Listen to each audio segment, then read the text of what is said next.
all of the reports that I've read from the pilots that have come back said that Hong Kong was the worst place that they've ever attacked. Out of 158 aircraft attacking, 16 were lost. The plane came down, the actual impact area is probably only about 10 meters higher than where we are right now, but obviously the violence of the actual crash there has made everything just spill out.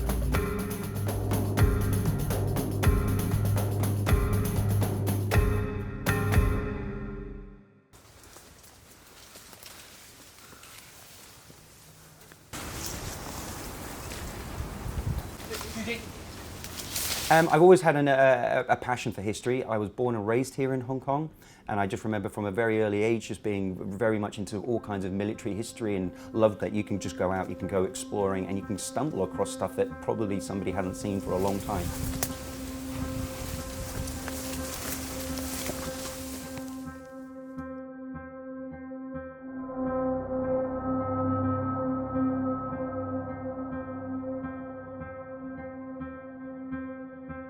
The planes that I'm working on right now, the evidence says that these two planes actually collided with each other. On their final approach into Hong Kong, somewhere just off the Stanley Peninsula, the Japanese were putting up so much artillery that they were bouncing around. There was percussions going off all over the place. And unfortunately, all of the reports we have says that these two collided with each other and they came flying down.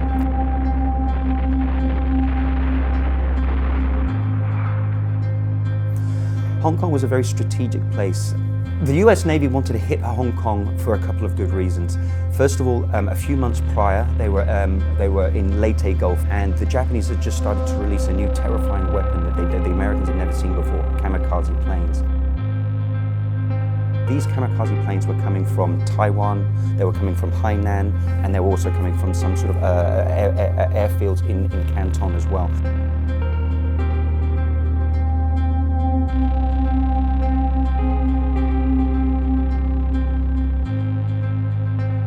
So they were coming from China, from the north, coming and attacking the fleet in the Philippines.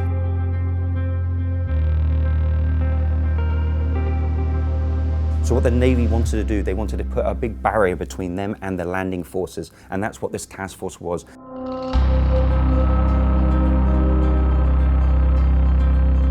So throughout the day, there were 5 different raids. There were 2 in the morning, 1 at lunchtime, and 1 in the afternoon. And the Japanese put up a huge amount of anti-aircraft artillery. And all of the reports said as the planes were coming and approaching Hong Kong, there was explosions going off all over the place, which accounts for, I think there were 17 planes that were lost to Japanese AA. That means they got hit by shrapnel up in the air and they came crashing down. So that's a significant amount.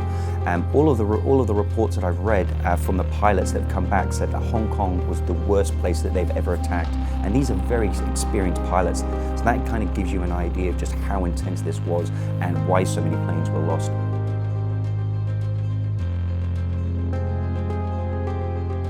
I suspect there are probably 2 more plane wrecks in the Taitam area. Right. Now, to what extent, I don't think they're going to be as complete as what we're looking at right now. 2 other planes came down kind of, I mean, literally within the basin that you can kind of see that were around us right now. We're going to find a lot more stuff up there. That's the whole point, isn't it? To find out what exactly is there.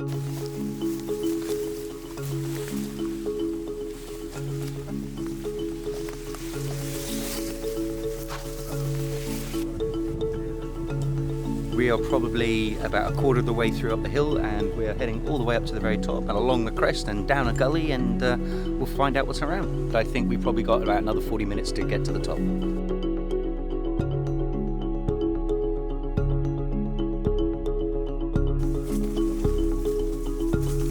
I think its location is probably one of its biggest reasons why it hasn't been found or heavily known about in the past. So I think we are kind of fortunate in one way that it is out the way. On the other side of the coin, then we have to lug all this stuff to get up there. Can you imagine having to lug 600 kilos of water? No. I mean, how does that work? You just can't do it. That's why everybody should take their 1 liter. That's easier. Water back there. There's a clearing there. Yeah, it's a flat clearing. It's certainly a flat area. I think. If it's a huge tub of water, we can't move that from here to there. We've been up here today just doing a little bit of clearing ahead of because we're expecting a drop-off heli service with all of our water. I mean, getting stuff up here up at the top of the hill is actually really hard and cumbersome. So we've got about 600 kilos of water getting dropped off in a couple of weeks' time. And the actual crash site is just a little bit over my shoulder, just over here. It's only probably about sort of 20, 30 meters away. But this is the main area that we're going to use for gathering and storage and stuff. So we're about to head over there now and show you what the wreck site looks like. So whenever you've seen, like in the movies where you see like a machine gun going off with a big belt of bullets all leading into it, that is what this is actually. So all of the bullets have actually sort of exploded and scattered around, but that's actually the kind of chain that that the bullets actually hold on to. The plane came down. The actual impact area is probably only about 10 meters higher than where we are right now, but obviously the violence of the actual crash there has made everything just spill out within a close proximity, which is what we're looking at right now.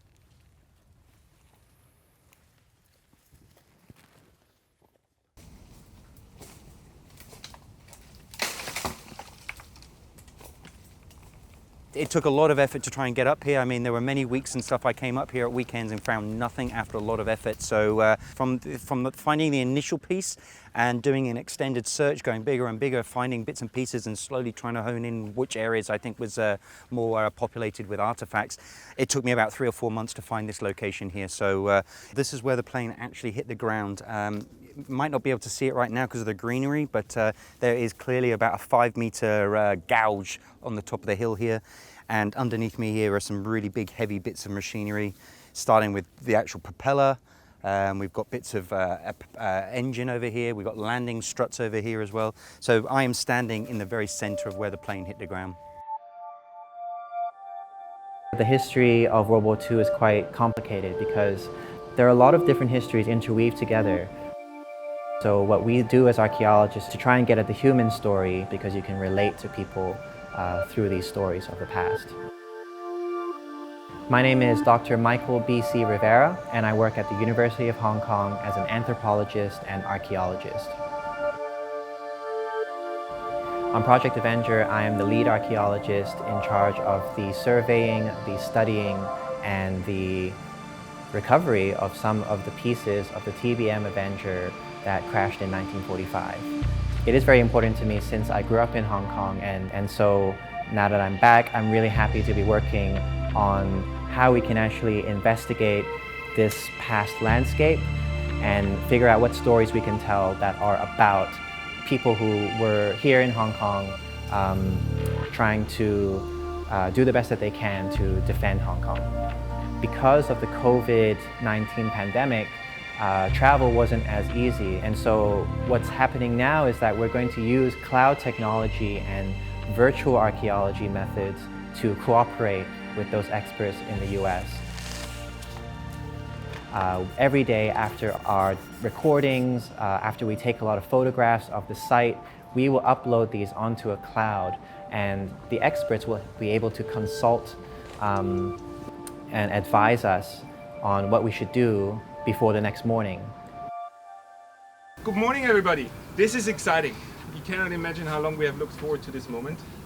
Thank you all of you coming here today. Welcome to Project Avenger.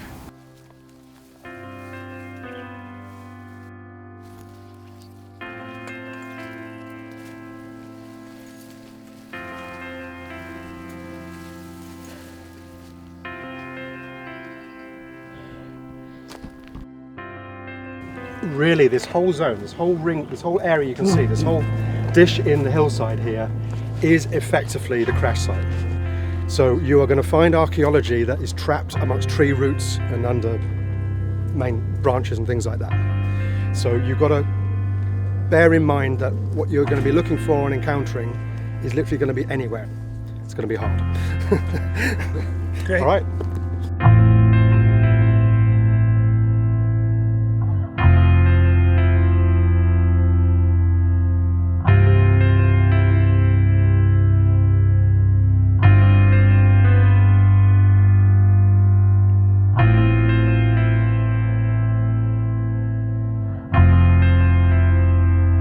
Okay, well we just found this lying on the floor here. We haven't been able to identify it right away now, but we can tell it's from the cockpit.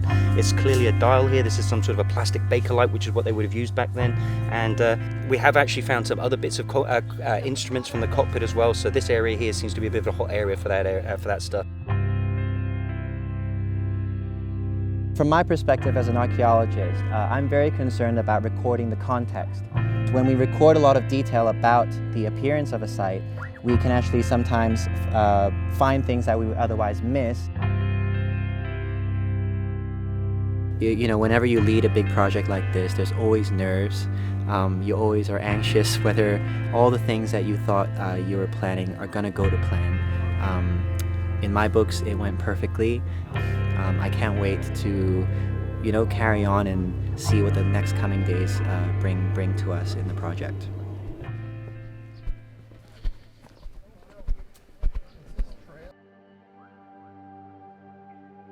I myself was trained as an engineer and later become a near-surface geophysicist. Well, if I choose again, I won't be a scientist. I will be a historian.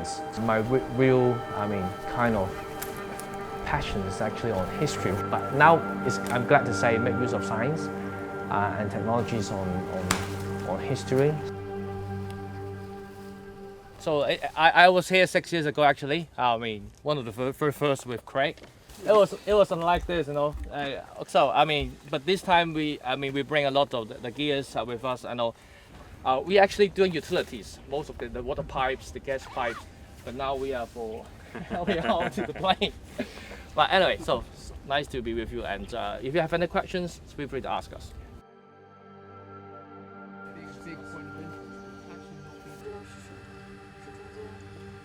If lucky enough we got the part of the engines, for example, of course we don't want to move it back. You know, it should stay there.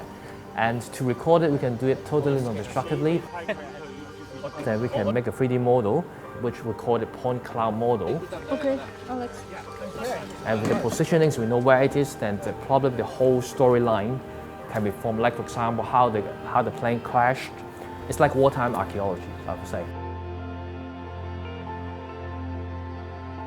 It's an incredible feeling to be actually finally in the field and see so many motivated people working together to uncover and discover the mysteries that surround this aircraft are obviously amazing. So technology comes into this project by means of connecting classical archaeological fieldwork with technology like photogrammetry, 3D scanning, LiDAR, and we're basically moving the objects that we have physically into a digital realm. We already had an instance, for example, where yesterday we looked at an item. It's part of the fuselage, it's aluminium. We found this here, pretty much lying on the floor. And on the first 2 days of our fieldwork phase, we have 3D scanned that component. We now have sort of finished the mapping of the site and hopefully can sort of lift it probably later on today. We see how it would look underneath it and what kind of coloring is still left.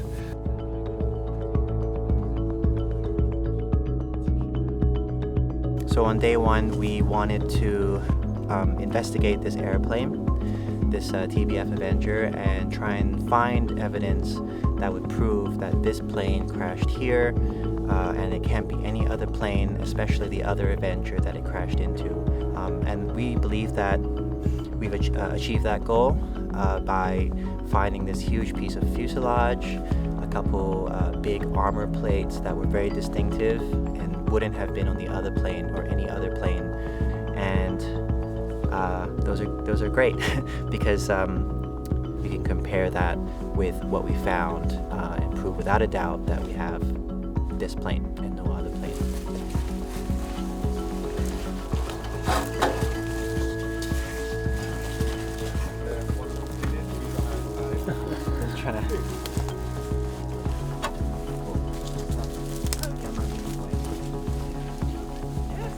Over the last 2 weeks, it's been actually a very emotional experience for me.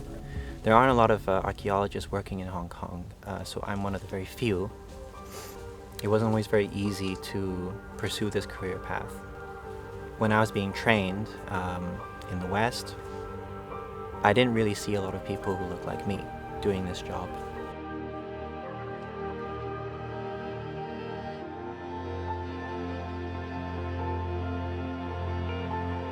So far, everything that we've found is collaborates and corroborates what we think it is. So we're really hoping that once we put it all together and present it as a whole, I think it should be fairly conclusive. So today we're actually in our final day of the field work in Project Avenger recovery mission. Outside, we're trying to do photography documentation in the base camp area. And then they're trying to wrap all the artifacts properly and prepare for tomorrow's transportation. 要咯，但係就咁包咗就咁袋翻入去。OK 啦，係啊，跟住 tightly wrap 佢。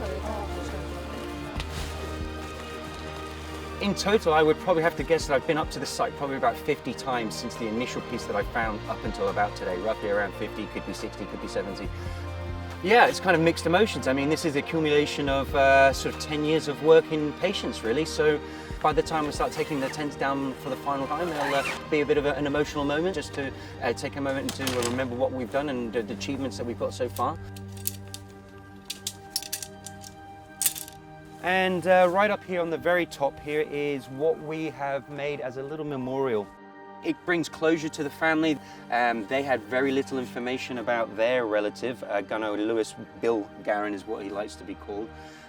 So to be able to reach out to them and tell them that not only was he lost just in the Pacific or in Asia, but to say he actually was lost in Hong Kong. From me, on a personal point of view, this year kind of just really brings a closing chapter to this 10-year project. So it's a very rewarding feeling.